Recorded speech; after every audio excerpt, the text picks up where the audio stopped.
ایک ناول لے کر آئی تھی۔ اس کو اندازہ نہیں تھا کہ وہ ناول بولڈ ہوگا، اور ابھی تک وہ ان چیپٹرز تک پہنچی ہی نہیں تھی۔ اس کا نام دیکھ کر ہی شمریز چونک گیا تھا، کیونکہ اس ناول کے بارے میں اس نے انٹرنیٹ پر کافی ریویوز بھی دیکھے تھے کہ اس نے جنریشن کا دماغ خراب کیا ہوا ہے۔ اس نے فوراً ہی وہ ناول اٹھایا تھا اور اپنے قبضے میں کر لیا تھا۔ دیکھو لیلا، جب تک ہمیں پتہ نہیں چلے گا کہ ہمارا ہیرو زندہ ہے یا مر گیا، تب تک ہمارے دل کو قرار نہیں آئے گا۔ اس سے پہلے کہ میں تمہارا دل نکال کر کتوں کو کھلا دوں، اپنے دل کو سنبھالو، ورنہ توبہ لالا، تم کتنا غصہ کرتا ہے۔ دیکھنا، غصہ کرنے والے کا سر جلدی گنجا ہو جاتا ہے، اور غصہ کرنے والے کو بیوی بھی گنجا ملتا ہے۔ یا میرے اللہ، میں کہاں پر پھنس گیا ہوں۔ مجھے گنجی بیوی کا تو نہیں پتہ، لیکن اتنا ضرور پتہ ہے کہ تم جس کی بھی قسمت میں جاؤ گی، اس کی قسمت پھوٹ جائے گی۔ اب میری نظروں کے سامنے سے غائب ہو جاؤ، اس سے پہلے کہ میں تمہیں اس دنیا سے غائب کر دوں۔ وہ منہ بناتی ہوئی وہاں سے ہٹ گئی تھی۔ اتنی آسانی سے وہ کیسے اپنی بے عزتی ہضم کر سکتی تھی؟ جب تک وہ بدلہ نہیں لیتی، تب تک اس کے دل کو بھی چین نہیں ملنا تھا۔ ہم ایسا کیا کریں؟ وہ اب اپنے کمرے میں چکر کاٹ رہی تھی۔ فاریہ نے جب اسے دیکھا تو اپنی جمائی روکتے ہوئے بڑی مشکل سے بولی تھی، کیا ہوا ہے؟ کیوں اپنی ٹانگوں کو تھکا رہی ہو؟ جا کر سو جاؤ، ہم نے شمریز لالا سے بدلہ لینا ہے۔ ارے بڑے بڑے لوگ یہ خواب اپنے دلوں میں رکھ کر بیٹھے ہوئے ہیں، مگر کوئی بھی ظالم انسان سے بدلہ نہیں لے سکتا ہے۔ ہم نے کچھ ایسا کرنا ہے کہ وہ غصے سے پاگل ہو جائے۔ اگر وہ غصے سے پاگل ہو گیا تو تم اس دھرتی سے غائب ہو جاؤ گے۔ نہیں، وہ ہمیں پکڑ نہیں پائے گا۔ ہم بہت سوچ سمجھ کر قدم اٹھائے گا۔ یہ سن کر وہ دھیمے انداز میں مسکراتی تھی، اور پھر جلدی سے حویلی کے پچھلے حصے میں چلی گئی تھی، جہاں پر چھوٹا سا تالاب بنا ہوا تھا، اور اس جگہ آس پاس ڈھیر سارے مینڈک موجود ہوتے تھے۔ ایک ایک کر کے اس نے سارے مینڈک ڈبے میں بھرے، اور وہ لے کر محتاط انداز میں چلتی ہوئی شمریز کے کمرے کے اندر داخل ہو گئے۔ کچھ مینڈک اس نے اس کے جوتوں میں ڈالے تھے، جبکہ کچھ مینڈک کپڑوں میں ڈال دیے تھے، اور کچھ اس کے بیڈ کے اوپر پھیلا دیے تھے۔ ہمیں معاف کرنا اگر اس کی وجہ سے تم لوگوں کا قتل ہو جاتا ہے، تو پھر ہم اس کا ذمہ دار نہیں ہوگا۔ اپنا کام مکمل کر کے وہ محتاط انداز میں اس کمرے سے نکل گئی تھی۔ اب آئے گا مزہ، اب وہ چیخے گا، چلائے گا، اور اس کی چیخیں سن کر ہمارے دل کو سکون ملے گا۔ وہ باہر تھوڑے ہی فاصلے پر لاؤنج میں موجود صوفے پر جا کر بیٹھ گئی تھی، اور دادی جان سے ہنس ہنس کر باتیں کرنے لگی تھی، یوں جیسے اسے کسی چیز کے بارے میں کچھ پتہ ہی نہ ہو۔ کیا تم نے میرے کپڑے پریس کر دیے تھے؟ اسی وقت ہی شمریز لاؤنج میں داخل ہوا تھا۔ قریب کھڑی اپنی بہن سے اس نے سوال کیا تھا۔ جی بھائی، کپڑے پریس کر دیے ہیں۔ تب دادی نے ماہین کو بتایا کہ شمریز کی بھی منگنی ہو گئی ہے، اور اب اگلی شادی اس کی ہی ہوگی۔ یہ سن کر اس کا منہ کھلا کا کھلا رہ گیا تھا۔ کس کی قسمت پھوٹی ہوئی تھی جس نے ان سے منگنی کر لی؟ شمریز کے آگے بڑھتے ہوئے قدم اپنی جگہ پر ہی رک گئے تھے۔ دادی جان، میں نے آپ کو بتایا بھی تھا کہ یہ لڑکی اپنی زبان کی وجہ سے کسی دن میرے ہاتھوں ضائع ہو جائے گی۔ میں نے تو اسے ہر لحاظ سے سمجھا کر دیکھ لیا۔ مہربانی کر کے اب آپ اس کو سمجھا لیں، کیونکہ اگلی بار میں زبان کا استعمال نہیں کروں گا، بلکہ کوئی اور طریقہ آزماؤں گا جو شیطان کی نانی کو بالکل بھی پسند نہیں آئے گا۔ ارے تم ہوتا کون ہے ہم کو شیطان کی نانی کہنے والے؟ ہم بہت ہی پکا نمازی ہیں، ہم نے کبھی بھی اپنی نماز نہیں چھوڑی۔ دادی، ہم کو شیطان کیسے بول سکتا ہے؟ اس کا پٹھان یکدم ہی جوش مارنے لگا تھا۔ جاہل لڑکی، اس نے ماہین کی دکھتی رگ میں ہاتھ رکھے تھے۔ خود تو پڑھ لکھ کر بھی بات کرنے کی تمیز نہیں ہے۔ دادی جان نے غصے سے اس کے ہاتھوں کو دبایا تھا اور اس کو گھورا تھا۔ مجھے کیوں گھورا ہے؟ اس کو بھی تو دیکھو کیسے میرے ساتھ بدتمیزی کرتا ہے۔ اس کو بولو کہ یہ ہماری حویلی سے نکلے، ورنہ میں اس کو دھکے دے کر یہاں سے نکالے گا۔ ان دونوں میں لڑائی شروع ہو گئی تھی۔ اگر تایا جان بر وقت وہاں پر نہ آتے تو شاید وہ ایک دوسرے کا سر کھول دیتے۔ شمریز بہت ہی غصے میں تھا۔ کبھی بھی کسی نے اسے بدتمیزی نہیں کی تھی، یہاں تک کہ اس کے دوست بھی اسے عزت کے ساتھ پیش آتے تھے۔ اس کا چھوٹا بھائی بھی اس کا ہر حکم مانتا تھا، اماں بھی اس کی بات مان لیتی تھی۔ صرف یہ لڑکی ہی تھی جو ہر بات میں اس کے ساتھ بحث کرتی تھی۔ غلطی میری، مجھے ہی اس لڑکی کو منہ نہیں لگانا چاہیے تھا۔ اس نے اپنی واچ اتار کر ڈریسنگ ٹیبل پر رکھی تھی۔ اس وقت ہی اسے مینڈک کی آواز سنائی دی تھی۔ یہ مینڈک یہاں پر کہاں سے آ گئی؟ اس نے چاروں طرف دیکھا مگر دور دور تک اسے کوئی بھی نظر نہ آیا۔ شاید میرے کان بج رہے ہیں۔ وہ اپنے کپڑے اٹھا کر واش روم میں چلا گیا تھا۔ مینڈکوں کے چھوٹے چھوٹے بچے اس کے کپڑوں میں گھسے ہوئے تھے۔ جیسے وہ شرٹ پہن کر فری ہوا، ایک مینڈک اس کی شرٹ سے باہر نکلی۔ اسی وقت ایک زوردار سی شمریز کے منہ سے چیخ نکلی تھی۔ وہ 25 سال ایک نوجوان مضبوط اعصاب کا مالک مرد تھا، لیکن اس افطار کے لیے وہ بالکل بھی تیار نہیں تھا۔ جب اس کی چیخ کی آواز باہر تک پہنچی تو ماہین کے لبوں پر ایک دل فریب سی مسکراہٹ پھیل گئی۔ اللہ خیر کرے میرے بچے کو کیا ہوا؟ مکافات عمل ہوا ہوگا۔ دادی جان اس کے ساتھ، یہ دوسروں کو پریشان کرتا ہے، اللہ تعالیٰ نے اسے بدلہ لیا ہوگا۔ کہیں تم نے تو کچھ نہیں کیا؟ استغفر اللہ دادی جان، ہم کیوں اس کے ساتھ کچھ غلط کرے گا؟ ہم کو بڑا خوف آتا ہے، ہم کسی کے ساتھ غلط کر ہی نہیں سکتا ہے۔ ہاں بدلہ ضرور لیتا ہے۔ یہ بات اس نے دل میں کہی تھی اور دانتوں کی نمائش کرتی ہنستی ہوئی وہاں سے نکل گئی تھی۔ اپنی شرٹ کو اچھی طرح سے جھاڑنے کے بعد وہ بیڈ پر آ کر بیٹھا۔ 2-3 مینڈک اس کے بیڈ کی چادر کے اندر سے بھی نکلے تھے اور اچھل کر اس کے اوپر بیٹھ گئے تھے۔ یہ کیا بدتمیزی ہے؟ اس نے غصے سے بیڈ کی چادر سائڈ پر پھینکی تو پورے کمرے میں مینڈکوں کی آجاداری ہو گئی تھی۔ یہ یہاں پر کس نے رکھے؟ کس کی اتنی جرأت ہوئی کہ وہ میرے ساتھ اس طرح کی حرکت کرے؟ اس نے غصے سے موبائل اٹھایا تھا اور دلاور کو کال ملائی تھی۔ وہ جو گہری نیند کی وادیوں میں تھا، ہڑبڑا کر اٹھ بیٹھا۔ کیا ہوا ہے بھائی؟ ابھی اور اسی وقت میرے کمرے میں پہنچو، میں سو رہا ہوں، جو کہا ہے وہ کرو۔ اس نے کال کاٹ دی تھی۔ دلاور منہ بناتا ہوں اس کے کمرے میں آیا اور پھر اس کے کمرے کی حالت دیکھ وہ اپنی گردن پیچھے کی طرف گرا کر اونچی اونچی آواز میں ہنسنے لگا تھا۔ کیا تم چاہتے ہو کہ بھری جوانی میں تمہارے دانت غائب ہو جائیں؟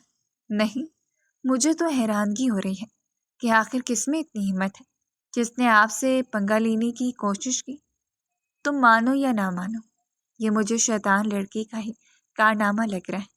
وہ لڑکی میرے ریڈار میں آ گئی ہے۔ کس کی بات کر رہے ہیں آپ؟ اس حویلی میں ایک ہی پاگل اور نفسیاتی لڑکی ہے۔ نہیں، وہ دل کی بہت اچھی ہے۔ دلاور کے سائڈ لینے پر وہ اس کو گھور کر رہ گیا تھا۔ جلدی سے یہ سارے مینڈک میرے کمرے سے باہر نکال لو، مجھے ان مینڈکوں سے ڈر لگتا ہے۔ معذرت کے ساتھ میں ان کے پاس نہیں جاؤں گا، آپ خود نکالیں تو پاگل تو نہیں ہو گئے؟ اب کیا میں ان کو ہاتھ لگاؤں گا؟ نہیں، آپ کوئی بھی طریقہ استعمال کریں مگر میں انہیں نہیں نکالنے والا۔ ایک مینڈک دلاور کے قدموں میں آ کر بیٹھا تو وہ اچھل کر سائڈ پر ہو کر کھڑا ہو گیا تھا۔ اسے بس مینڈکوں سے گھن محسوس ہوتی تھی، اس کے علاوہ تو وہ کسی سے بھی نہیں ڈرتا تھا، یہاں تک کہ موت کا بھی کھل کر سامنا کر سکتا تھا۔ بس شرط یہ تھی کہ موت مینڈکوں کے ہاتھوں نہ لکھی ہوئی ہو۔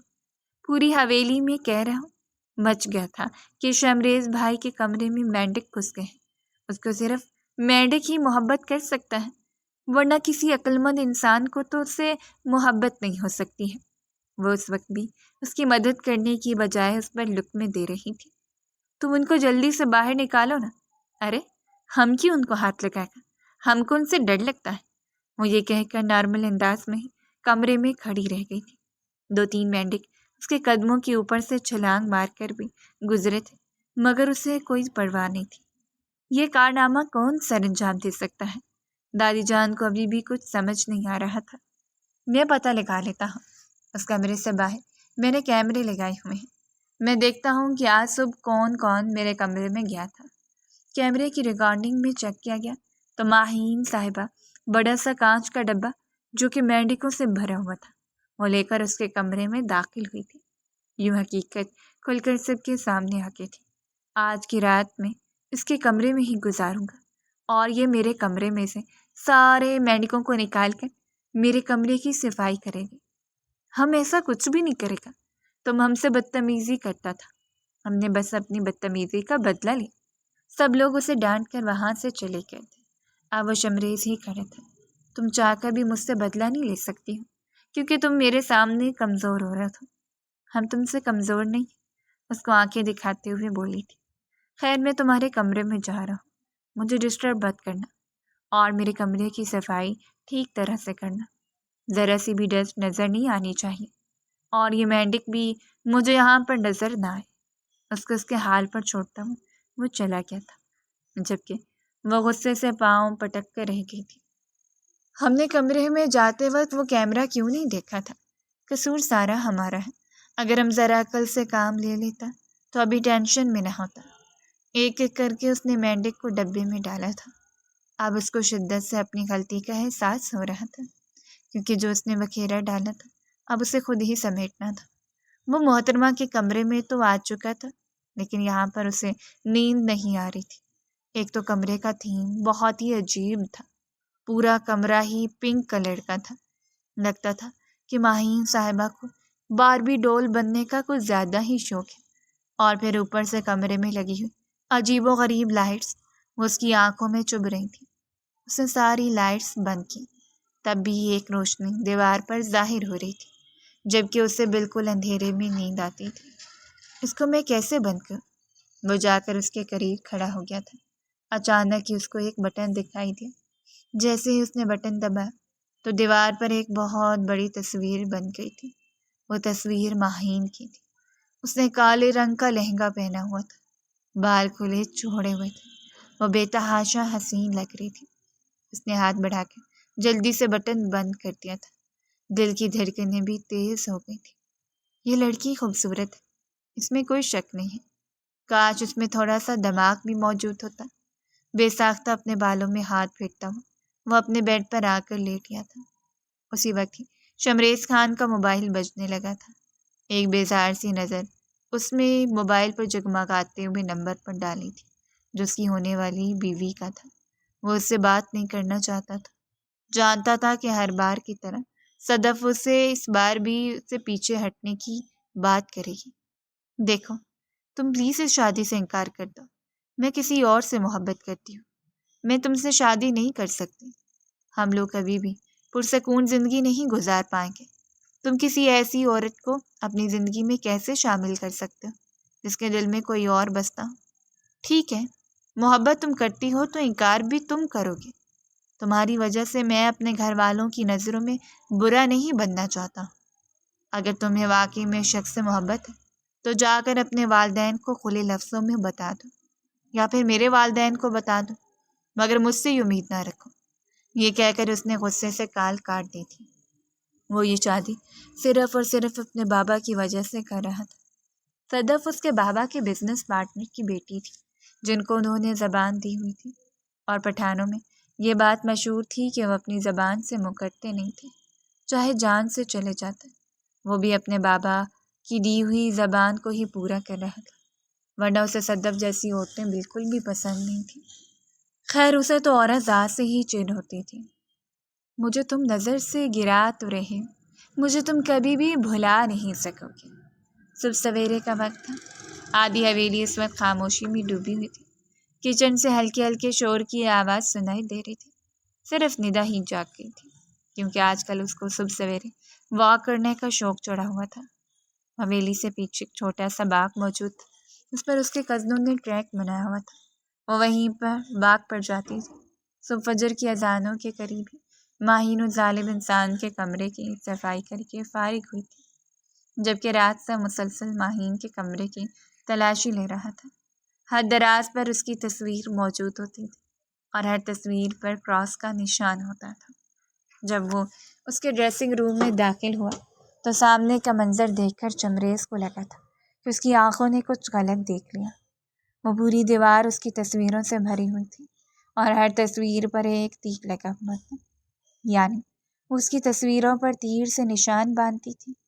یا میرے اللہ، کیا وہ لڑکی مجھے اس حد تک ناپسند کرتی؟ ایک جگہ پر تو اس نے ایک سٹیکی نوٹ بھی لگایا ہوا تھا، جس پر لکھا ہوا تھا، ہماری زندگی کا صرف ایک ہی مقصد ہے، ہمیں اس جلاد کو حویلی سے باہر نکالنا ہے، چاہے اس کے لیے ہمیں اپنی جان ہی کیوں نہ دینی پڑے۔ یہ سن کر وہ کھل کر مسکرا دیا تھا۔ یعنی اب تو تمہیں تنگ کرتے ہوئے بہت مزہ آئے گا، کیونکہ جب مجھے پتہ چل جاتا ہے کہ کوئی مجھ سے سخت ناپسند کرتا ہے تو پھر اسے چھیڑخانی کرنے کا اپنا ہی مزہ ہوتا ہے۔ وہ بھی پوری رات اسی بارے میں ہی سوچتا رہا تھا۔ اس طرح سے وہ بھی ٹھیک سے سو نہیں پایا تھا۔ صبح جب وہ باہر گیا تو بہت معافی انتہائی گندی آواز میں دکھی گانے گا رہی تھی۔ وہ اس کے پہلو میں ہی جا کر بیٹھ گیا تھا۔ شمریز کو ساتھ بیٹھا ہوا دیکھ کر وہ ہڑبڑا کر اٹھ بیٹھی۔ یہیں پر وہی بیٹھو، مجھے تم سے بات کرنی ہے۔ آج کے بعد تم میرے کمرے کی صفائی کیا کرو گی، کیونکہ تم بہت ہی اچھی صفائی کرتی ہو۔ ہم مر جائے گا مگر ایسا کبھی بھی نہیں کرے گا۔ ہم تمہارا نوکر نہیں ہیں، ہم اس حویلی کا مالکن ہے، اور مالکن کبھی بھی صفائی نہیں کرتا ہے۔ ہم سے غلطی ہوا تھا، ہم نے اس کا خمیازہ بھگت لیا، لیکن اس سے زیادہ ہم سے امید مت رکھو۔ میں ہر 2 دنوں کے بعد اپنے کمرے کی صفائی کرواتا، 2 دن کے بعد پھر سے میرے کمرے میں مجھ سے پوچھے بغیر ہی آ جانا اور صفائی کر کے چلی جانا۔ اور ہاں، مجھے کام چور لوگ بالکل بھی پسند نہیں ہیں۔ دل لگا کر کام کرو گی تو تمہیں ہی فائدہ ہوگا۔ او ہیلو شمریز لالا، ذرا بات تو سنو ہمارا۔ وہ غصے سے واویلا مچا رہی تھی، مگر وہ جواب دیے بغیر ہی جتنی تیزی سے آیا تھا اتنی تیزی سے حویلی کے اندرونی حصے میں داخل ہو گیا تھا۔ اس کے لبوں پر ابھی بھی دل فریب سی مسکراہٹ پھیلی ہوئی تھی۔ وہ مسکراتا ہوا بہت خوبصورت لگتا تھا، شاید یہی وجہ تھی کہ وہ بہت کم مسکراتا تھا۔ شام کا وقت تھا، سارے کزن باہر لان میں بیٹھے لوڈو کھیل رہے تھے۔ شمریز بھی لان میں تھوڑا ہی فاصلے پر بیٹھا تایا جان سے بزنس کے حوالے سے باتیں کر رہا تھا، جب اسے ایک چیختی ہوئی آواز سنائی دی تھی۔ اس نے بے ساختہ اپنے کانوں میں انگلی دی تو تایا بھی چلاتے ہوئے بولے، ماہین تھوڑا سا آہستہ بولا کرو، 1000 بار سمجھایا میں نے تمہیں۔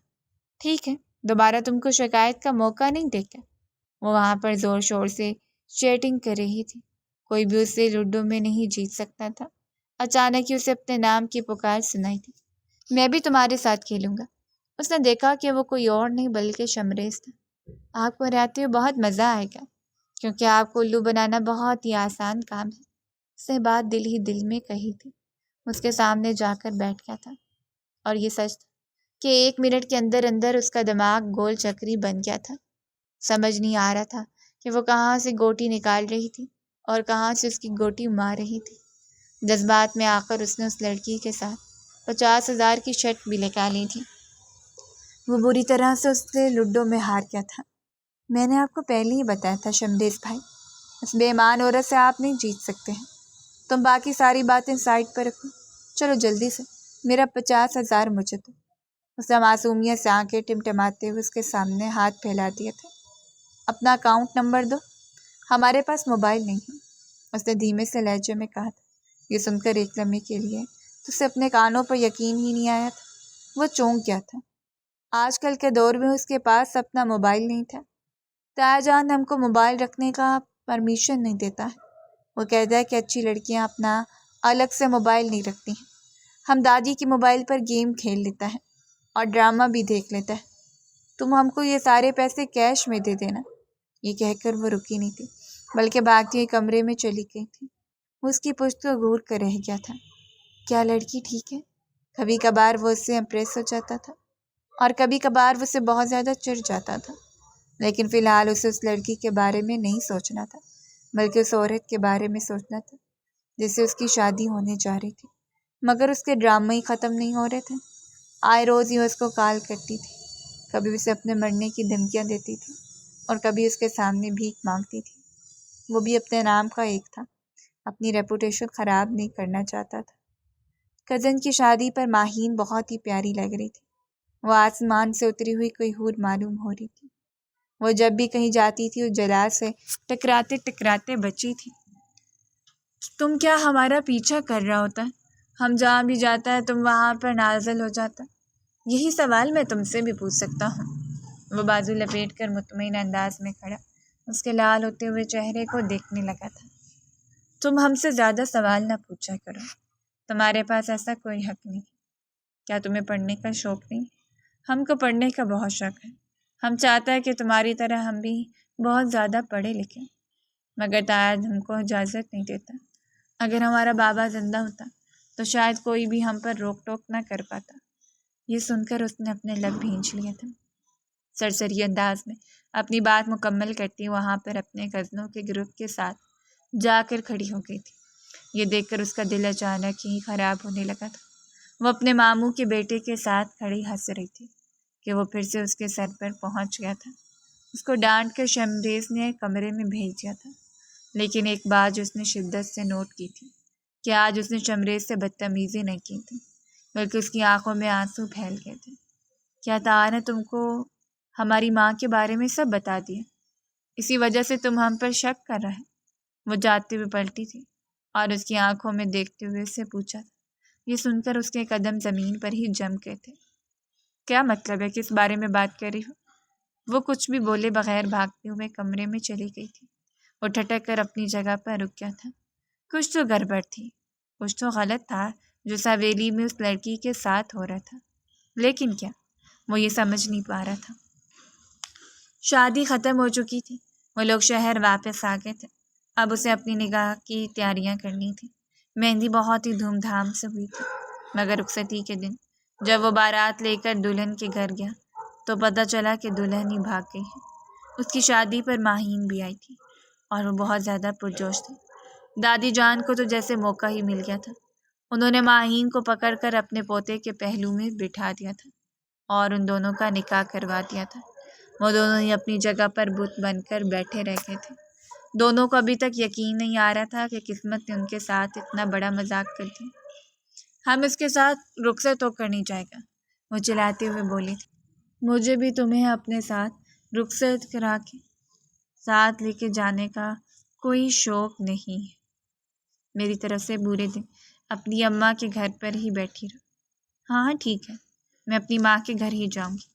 یہ پہلا جملہ تھا جو اس نے ٹھیک ادا کیا تھا، ورنہ اس سے پہلے تو وہ ٹوٹی پھوٹی اردو میں اس سے بدتمیزی کیے جا رہی تھی۔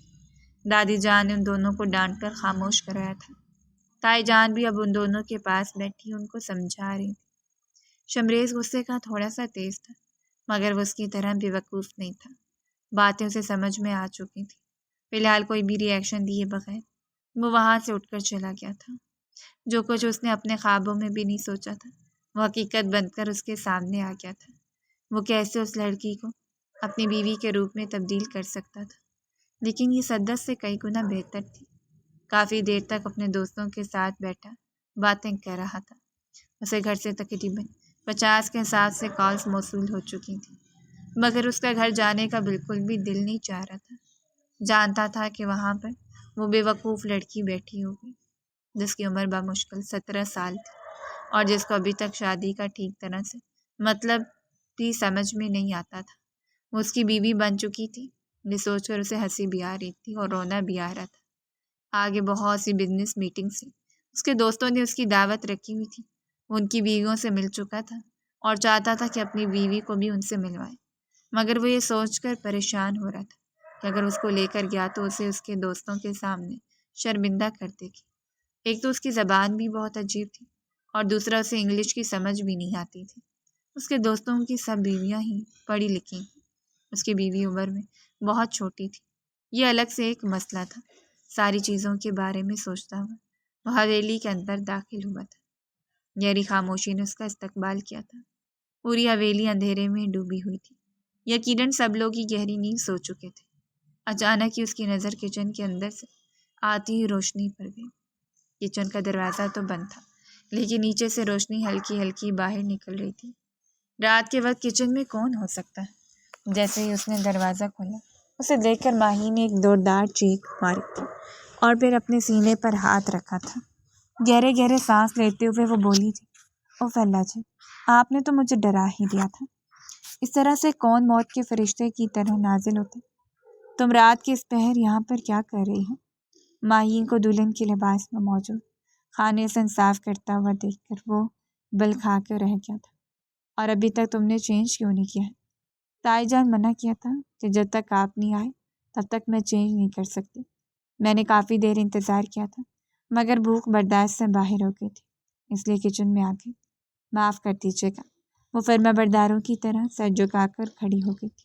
اس کا یہ انداز شمریز سے ہضم نہیں ہو رہا تھا۔ کیا پھر سے تمہارے دماغ میں کوئی شرارت چل رہی ہے؟ میں اپنے سر کی قسم کھا کے کہتی ہوں، نہیں چل رہا کچھ بھی میرے دماغ میں۔ چلو کمرے میں چلو، بہت رات ہو گئی۔ نہیں، پہلے مجھے کھانا کھانا ہے۔ آپ بھی آئیں نا میرے ساتھ، کھائیں نا۔ وہ ہاتھوں سے بریانی کھا رہی تھی۔ اس کی عادتیں بہت ہی سادہ تھیں۔ یہ بات شمریز نے شدت سے نوٹ کی تھی۔ اس کے قریب ہی جا کر بیٹھ گیا تھا۔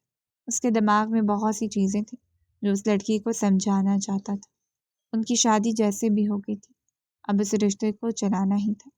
کھانا کھا کر جب وہ فارغ ہوئی تو اس کو ڈانٹ کر کمرے میں بھیج چکا تھا۔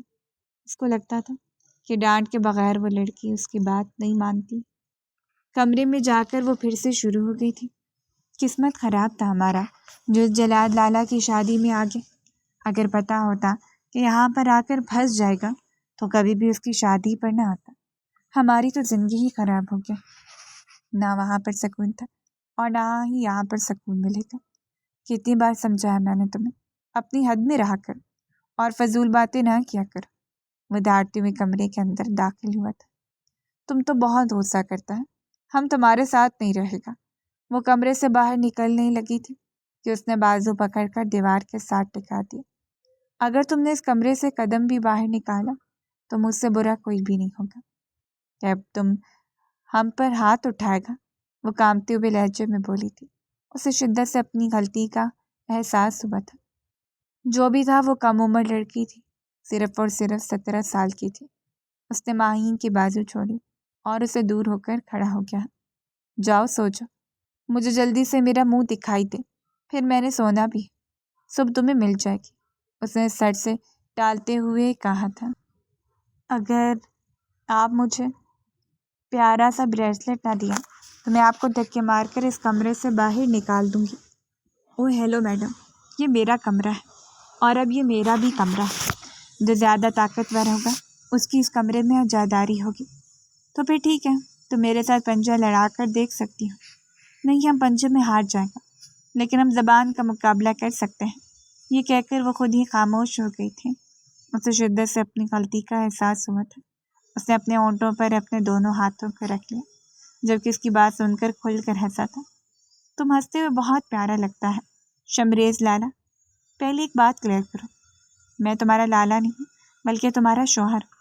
بار بار مجھے لالا کہہ کر نکاح کو مکروہ نہ کرو، غلطی ہو گیا ہے۔ چلو اب اٹھو اور فریش ہو جاؤ، کافی رات ہو گئی ہے، اپنی نیند پوری کرو۔ تمہاری آنکھوں سے لگ رہا ہے کہ پچھلے کچھ دنوں سے تم سو نہیں سکی ہو۔ شمریز لا، باقی کے الفاظ منہ ہی میں رہ گئے تھے۔ آئی ایم سوری، مجھے آپ سے کچھ بات کرنی تھی۔ وہ اپنے دوپٹے کو اپنی انگلیوں کے گرد مروڑتے ہوئے بولی تھی۔ آپ ہم سے نفرت کرتا ہے، اب ہم کو پینڈو کہتا ہے، تو پھر آپ نے ہم سے شادی کیوں کی؟ میں نے تم سے شوق سے شادی نہیں کی ہے۔ یہ شادی جن حالات میں ہوئی ہے تمہیں پتہ ہے، اب اس کو نبھانا میری مجبوری ہے، کیونکہ میری عادت ہے جب میں کوئی کام شروع کرتا ہوں تو اس وقت تک اس کو نبھاتا ہوں جب تک وہ تکمیل تک نہ پہنچ جائے۔ کیا مطلب ہے آپ کا؟ کیا آپ دادی کی موت کی بات ہم کو چھوڑ دے گا؟ اس بارے میں نے ابھی سوچا نہیں۔ تم اپنے دماغ پر زیادہ زور نہ ڈالو اور جا کر فریش ہو جاؤ۔ وہ تیزی سے واش روم میں گھس گئی تھی۔ جب وہ واپس آئی تو وہ بھی صوفے پر جا کر لیٹ گیا۔ اس نے کمرے کی لائٹ آف کر دی تھی۔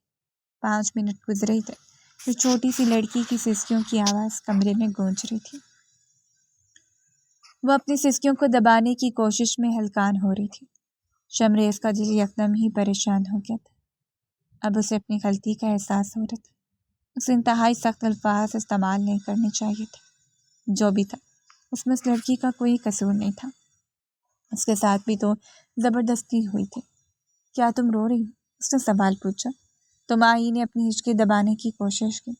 اس نے اپنا سر تکیے میں چھپا لیا تھا۔ کمرے کی لائٹ یکدم ہی آن ہوئی تھی۔ وہ الٹی اپنے بیڈ پر لیٹی ہوئی تھی، تکیے میں منہ دیے۔ اٹھو، شمریز نے اسے اٹھنے کا حکم دیا۔ اس نے نفی میں سر ہلا دیا تھا۔ میں کہہ رہا ہوں اٹھو۔ وہ یکدم ہی اٹھی اور پھر اس کے گلے لگ کر پھوٹ پھوٹ کر رونے لگی۔ وہ اپنی جگہ پر ساکت ہو گیا۔ آئی ایم ریئلی سوری، تم بہت برا بولتا ہے، تم پر بار اپنے لفظوں سے ہم کو تکلیف پہنچاتا ہے۔ تم بہت برا بندہ ہے۔ ہم چاہتا تھا کہ ہمارا شکر بہت اچھا ہو، وہ ہم سے محبت کرے، مگر تم ہم سے نفرت کرتا ہے۔ ہم پہاڑ جیسا زندگی تمہارے ساتھ کیسا گزارے گا؟ اور اگر بیچ میں تم نے ہم کو چھوڑ دیا تو ہم کہاں پر جائے گا؟ ہمارا تو اس دنیا میں کوئی بھی نہیں ہے۔ دادی تو کہتا تھا کہ تمہارے شوہر کا گھر تمہارا آخری ٹھکانہ ہوگا۔ حویلی میں بھی سب ہم سے نفرت کرتا تھا، تم بھی ہم سے نفرت کرتا ہے۔ یہ کہہ کر وہ تکلیف سے دھاڑے مار مار کر رونے لگی تھی۔ بظاہر خوش نظر آنے والی وہ چھوٹی سی لڑکی اندر سے کتنی دکھی تھی، جو شمریز کو آج معلوم ہو رہا تھا۔ سب حویلی میں تم سے نفرت کیوں کرتا ہے؟ وہ غیر ارادی طور پر اسی کے انداز میں ہی بول گیا تھا۔ کیونکہ میری ماں نے بھاگ کر ابا سے شادی کی تھی۔ تایا جان ہمیشہ ہم کو کہتا تھا کہ ہمیں تم سے ڈر لگتا ہے، ہم تم پر یقین نہیں کر سکتا۔ اس نے ہمیں کالج میں بھی داخلہ نہیں دلوایا۔ وہ کہتا تھا کہ ہم بھی اپنی ماں کی طرح بھاگ جائیں گے۔ وہ ہمیں موبائل بھی نہیں دیتا تھا۔ وہ ہم سب کو سب کزنوں میں ذلیل کرتا تھا۔ صرف دادی جان تھی جو ہم سے محبت کرتی تھی۔ باقی حویلی والا بھی اچھا تھا، مگر تایا کی باتیں دل کو لگتی تھیں۔ بہت تکلیف ہوتی تھی شمریز لالا۔ سب سے زیادہ تکلیف تو مجھے اس وقت ہوتی ہے جب تم مجھے لالا کہہ کر پکارتی ہو۔ وہ اس کو ٹوکتی ہوئی بولا، مگر وہ روئے چلی جا رہی تھی۔ اب مجھے تمہاری رونے کی آواز سنائی نہ دے، ورنہ مجھ سے برا کوئی بھی نہیں ہوگا۔ اگر تم چپ ہو گئی تو کل میں تم کو موبائل لے کر دوں گا اور گھمانے کے لیے بھی لے کر جاؤں گا۔ تم تو ہم سے نفرت کرتا۔ نہیں، میں تم سے نفرت نہیں کرتا ہوں، مجھے بس تم پر غصہ آتا ہے۔ اگر تم اچھی بچی بن جاؤ گی تو میں بھی تمہارا دوست بن جاؤں گا۔ کیا تم مجھ سے دوستی کرو گے؟ وہ اپنا ہاتھ اس کی طرف بڑھاتے ہوئے بولے۔ ہم لڑکوں سے دوستی نہیں کرتا ہے، دادی جان ہم کو بڑا ڈانٹتا ہے۔ میں تمہارا شوہر ہوں، بے وقوف عورت۔ ہاں تو پھر ہم تمہارا دوست کیوں بنے؟ یا تو ہم کو بیوی بنا یا پھر ہمارے ساتھ تعلق ہی نہ رکھو۔ وہ بھی بہت چالاک تھی۔ اس کی چالاکی پر وہ اشش کر اٹھا تھا۔ ٹھیک ہے، ہم تم کو اپنی بیوی بنائے گا، مگر ہم تم کو دوست بھی بنانا چاہتا ہے۔ جو بیوی ہوتا ہے وہ کبھی بھی دوست نہیں ہو سکتا، بیوی بس بیوی ہوتا ہے۔ ٹھیک ہے میری ماں، جیسا تم کہو ویسا ہی ہوگا، اور پلیز رونا بند کرو۔ وہ پیار سے اس کے آنسو صاف کرتے ہوئے بولا تھا۔ سو جاؤ، دوبارہ کوئی تمہیں نہیں ڈانٹے گا اور نہ ہی تمہارے بارے میں کوئی بات کرے گا، میرا تم سے وعدہ ہے۔ اگلے دن حویلی والے سے ملنے کے لیے آئے تھے۔ تائی جان جو کہ سب لوگوں کے سامنے اسے پیار جتاتی تھی، وہ تنہائی میں اسے انتہائی نفرت کرتی تھی۔ جب وہ چھوٹی ہوتی تھی تو تائی جان اسے تکلیفیں پہنچاتی تھی، اس کو ذہنی اذیت دیتی تھی، اور اس کو ہم کیا دیتے تھے کہ اگر تم نے اس بارے میں کسی کو بتایا تو میں تمہیں جان سے مار دوں گی۔ مائی نے بڑی مشکل سے حویلی میں وقت گزارا تھا۔ ابھی بھی وہ لاؤنج میں تائی جان کے ساتھ ہی بیٹھی ہوئی تھی، اس کے کردار پر وار کر رہی تھی۔ وہ اس کو جان بوجھ کر ڈرا رہی تھی کہ میں تمہارے شوہر کو تمہارے ماضی کے چکروں کے بارے میں بتا دوں گی، حالانکہ ایسا کچھ بھی نہیں تھا۔ شمری جو کہ تائی جان کا سن کر ان سے ملنے کے لیے آیا تھا، اندر سے آنے والی آوازوں کو سن کر اس کے ماتھے پر بل پڑ گئے تھے۔ ایک عورت کھلے عام اس کی بیوی کو ہراساں کر رہی تھی، وہ یہ کیسے برداشت کر سکتا تھا؟ آج تو آپ نے یہ بات کر لی، دوبارہ یہ بات کہی تو میں آپ کو گھر سے نکلوانے میں 1 منٹ بھی نہیں لگاؤں گا۔ یہ تم مجھ سے کس لہجے میں بات کر رہے ہو؟ جس لہجے میں آپ میری بیوی سے کر رہے ہیں، میں اسی لہجے میں آپ سے پیش آ رہا ہوں۔ کیوں؟ تکلیف ہوتی ہے نا، ہر کسی کو ہوتی ہے، کیونکہ ہر کسی کی عزت نفس ہوتی ہے۔ یہ ایک ایسی عورت کی بیٹی ہے جو گھر سے بھاگ گئی تھی، تم اس عورت کے ساتھ، یہ میری بیوی ہے۔ ماضی میں جو کچھ بھی ہوا ہے مجھے اس سے فرق نہیں پڑتا، اور نہ ہی اس میں اس کا کوئی قصور ہے۔ اب اس کا آپ لوگوں کے ساتھ میں کوئی تعلق نہیں ہے، تو مہربانی کر کے میری بیوی سے دور ہو جائے۔ دوبارہ میں آپ لوگوں کو اس کے آس پاس بھٹکتا ہوا نہ دیکھوں، ورنہ جو آپ کی بیٹی کی کرتوت ہے وہ بھی ساری دنیا کے سامنے کھل کر آ جائیں گے۔ وہ یہ بات تو نہیں کرنا چاہتا تھا، اسے کسی کی عزت اچھالنے کا بالکل بھی شوق نہیں تھا، مگر تائی جان کی فضول باتوں کی وجہ سے وہ مجبور ہو گیا تھا۔ ان کی بیٹی یونیورسٹی میں پڑھتی تھی اور بہت ہی عیاش طبیعت کی مالک تھی۔ آج کل وہ جس لڑکے کے ساتھ گھوم رہی تھی، وہ جس لڑکے کے ساتھ چکر چلا رہی تھی، وہ اس کے دوست کا بھائی تھا۔ اسی وجہ سے اس کے پاس ساری انفارمیشن تھی، مگر وہ چاہ کر بھی کچھ نہیں کر سکتا تھا، کیونکہ وہ عورت کسی کے کنٹرول میں ہی نہیں تھی۔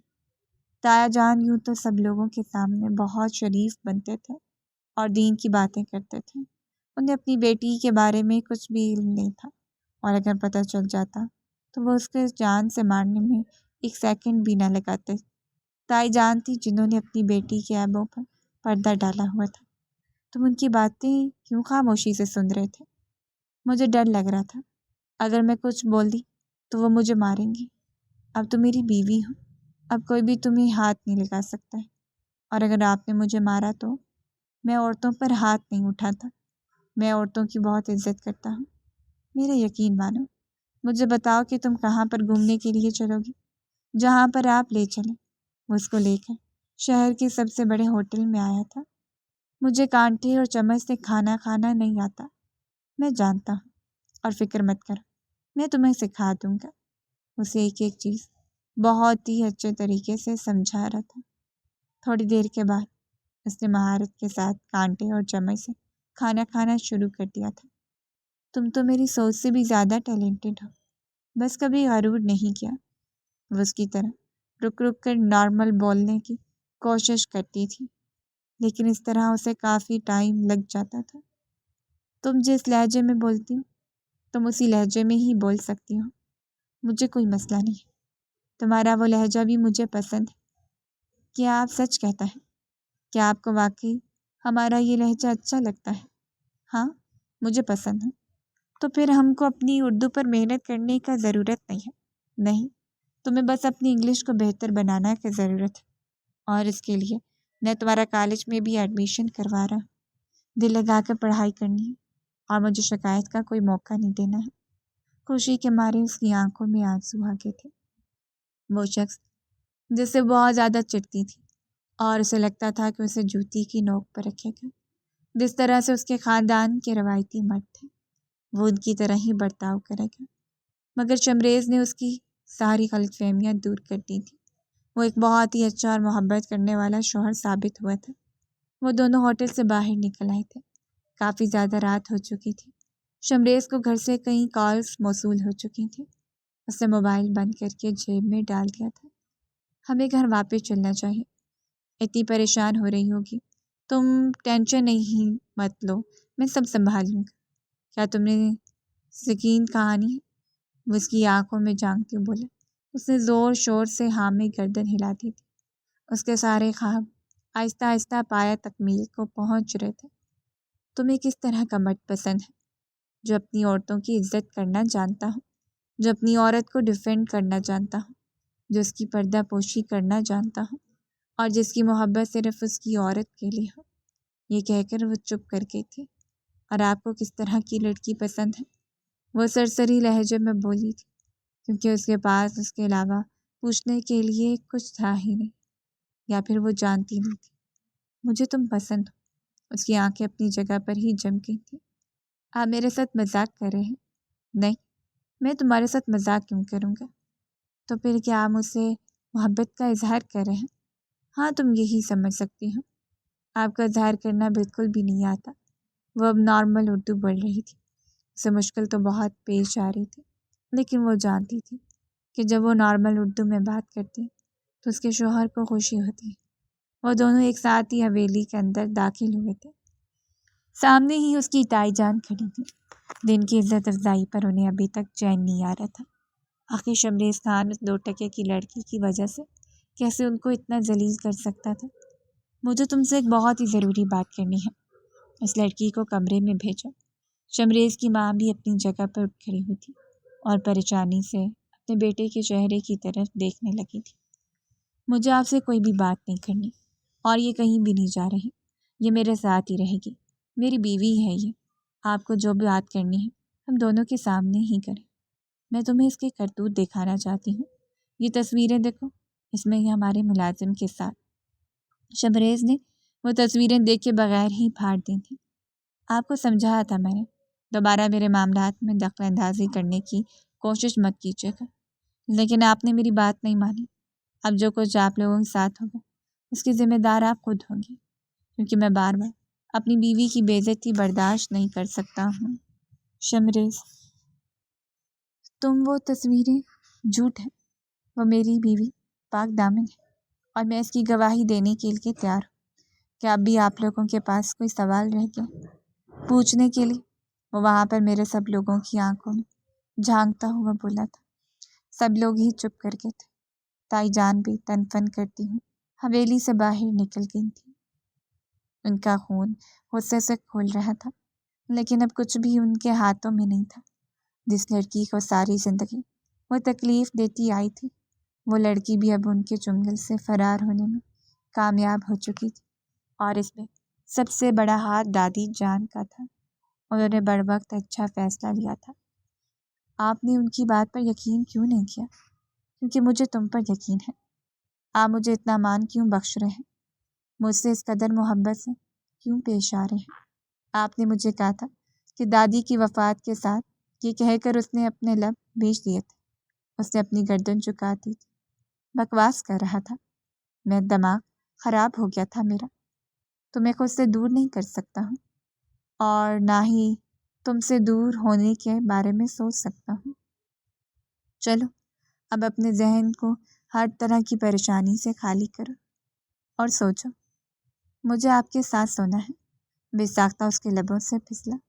اگلے لمحے وہ اس کے کندھے پر سر رکھے لیٹی ہوئی تھی۔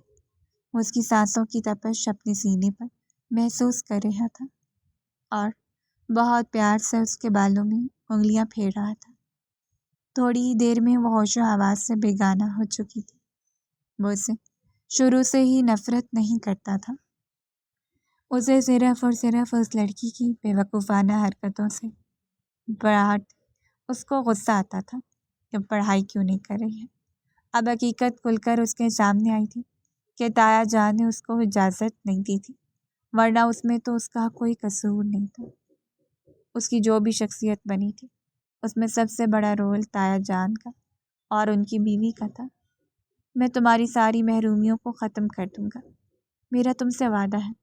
وہ خود اسے کالج چھوڑنے کے لیے جاتا تھا اور لینے کے لیے بھی۔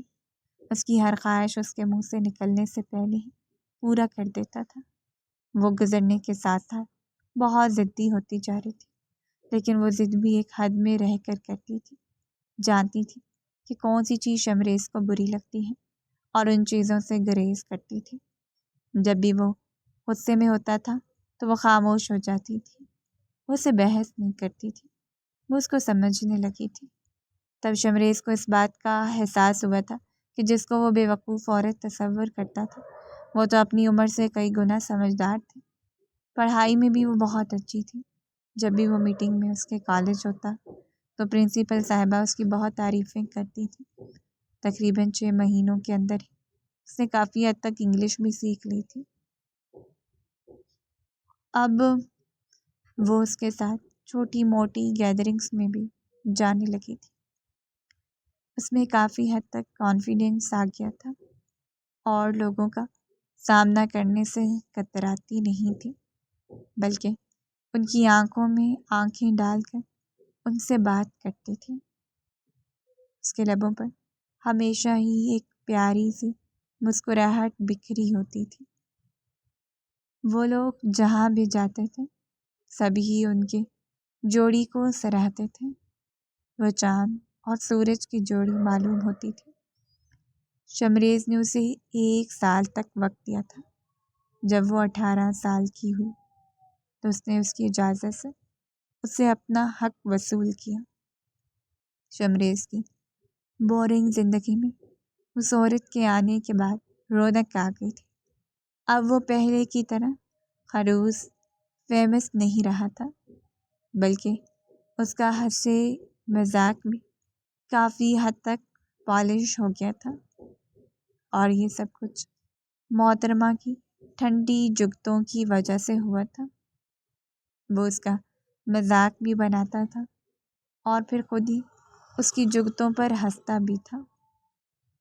2 سالوں کے بعد اللہ تعالیٰ نے انہیں 2 بہت ہی پیارے جڑواں بیٹوں سے نوازا تھا۔ ماہین بچپن سے ہی جس خوشگوار زندگی کا خواب دیکھتی تھی، آج وہ خواب پایا تکمیل تک پہنچ گیا تھا۔ اس کا ایک چھوٹا سا گھر تھا، 2 پیارے پیارے بچے تھے، ڈھیر ساری محبت دینے والا شوہر تھا۔ وہ ایک مکمل خاندان میں ڈھل چکی تھی اور اپنی پسندیدہ زندگی جی رہی تھی۔ اس کے لیے وہ اپنے رب کی بے حد شکر گزار تھی۔ اس کے دل سے دادی جان کے لیے ڈھیر ساری دعائیں نکلنی تھیں، جنہوں نے بر وقت فیصلہ لیا تھا۔ اور اس کی زندگی سنور گئی تھی، اور اس میں قسمت کا بھی بہت بڑا ہاتھ تھا، اور بہت حد تک اس کی دعائیں بھی شامل تھیں۔